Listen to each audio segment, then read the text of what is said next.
No drugs in Surat સિટીના અભિયાન અંતર્ગત સુરત ક્રાઇમ બ્રાન્ચની ટીમના પોલીસ ઇન્સ્પેક્ટર આર.આઈ. જાડેજા, પીએસઆઈ ભાટી, પીએસઆઈ પઢિયાર વગેરે ટીમને એક બાતમી મળી હતી કે સુરત સચિન લાજપોર જેલ પારના પોપડા કાછોલી ગામ જવાનો જે રસ્તો છે અયોધ્યા ઇન્ડસ્ટ્રીયલ પાર્ક તરફ, ત્યાં બે ઇસમો એક ફોર વ્હીલ ગાડી લઈ અને ડ્રગ્સની ડિલિવરી કરવા આવનાર છે.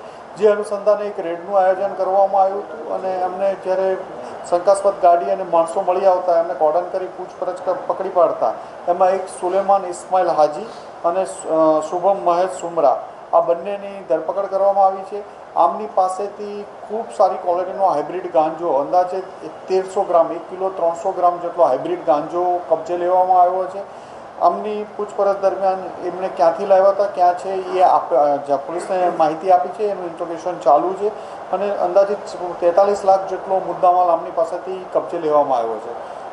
સુલેમાન અગાઉ પણ હાઇબ્રિડ ગાંજાની ડિલિવરી કરી ચૂક્યો છે અને સુરત સિટીમાં હાઇબ્રિડ ગાંજા વેચવા માટેનો પ્રયત્ન કરતો હતો.